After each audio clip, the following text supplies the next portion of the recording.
আসসালামু আলাইকুম এভরিওয়ান, কেমন আছেন সবাই? আশা করছি সবাই অনেক ভালো আছেন। শীতকালীন সবজি সিম দিয়ে আজকে একটি রেসিপি শেয়ার করব আপনাদের সাথে।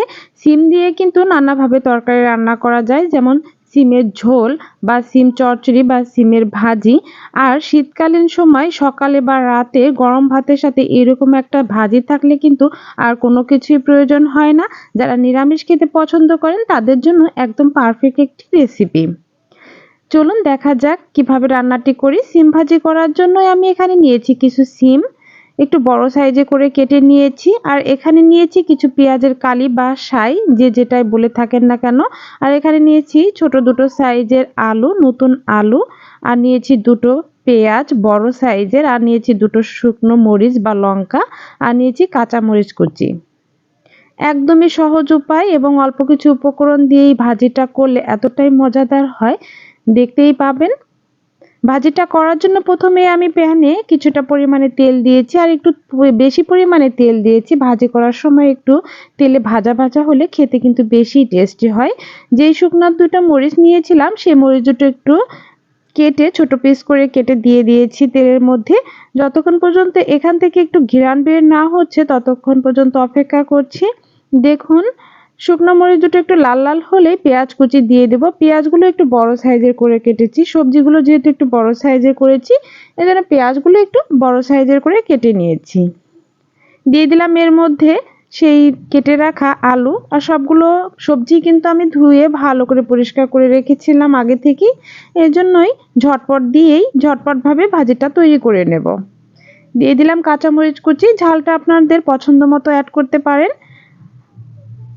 একটু হালকা নেড়েচেড়ে এখন এর মধ্যে দিয়ে দিব একটু গুঁড়া মশলা। গুঁড়া মশলার মধ্যেও তেমন কিছু লাগবে না, সামান্য পরিমাণে একটু হলুদ গুঁড়ো দিয়ে দিলাম 1/4 চামচ। আর দিয়ে দিলাম 1/2 চামচ পরিমাণ ধনিয়া গুঁড়ো।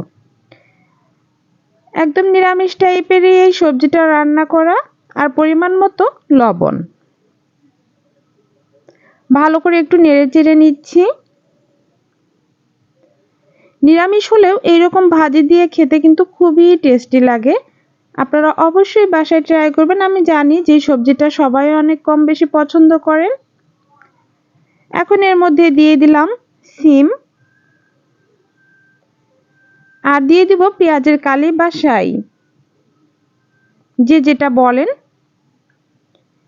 এগুলো কেটে ধুয়ে রেখেছিলাম, এর মধ্যে হালকা একটু পানি পানি ছিল এবং এটা যেহেতু নতুন সবজি এর থেকেই অনেকটা পরিমাণে একটু পানি উঠবে, তাই এক্সট্রা কোনো পানি দিতে হবে না। ঢাকনা দিয়ে ঢেকে 2 মিনিটের জন্য অপেক্ষা করছি। দেখুন, দুই মিনিট পরেই দেখতে পাবেন যে এর নিচে অনেকটা পরিমাণে পানি বের হয়েছে। এই পানি আর ওই তেলের মাধ্যমে রান্নাটা কমপ্লিট হয়ে যাবে। আমি ভালোভাবে একটু নেড়েচেড়ে নিচ্ছি।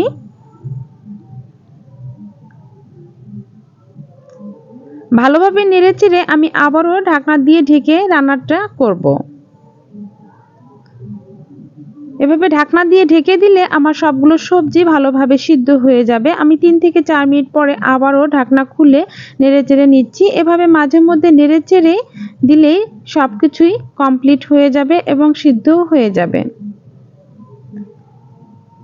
দেখুন, অর্ধেকটা হয়ে এসেছে, আর অল্প একটু পানি আছে। ওই পানিটুকু শুকিয়ে গেলেই কিন্তু সবজিটা ভাজা ভাজা হয়ে যাবে।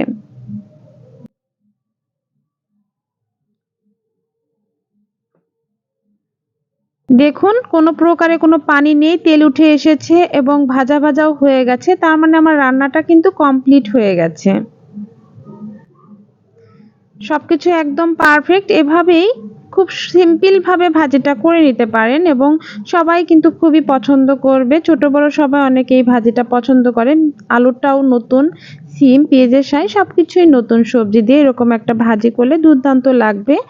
দেখুন, তৈরি হয়ে গেল আমার সিম ভাজি। এভাবেই খুব সহজভাবেই তৈরি করে নিতে পারবেন এবং আমার রেসিপিটি কেমন হলো তা কমেন্টসে জানিয়ে দেবেন। ভালো লাগলে চ্যানেলটি সাবস্ক্রাইব করে বেল আইকনে ক্লিক করে নোটিফিকেশনটি অন করে রাখবেন। সবাই ভালো থাকবেন। আল্লাহ হাফেজ।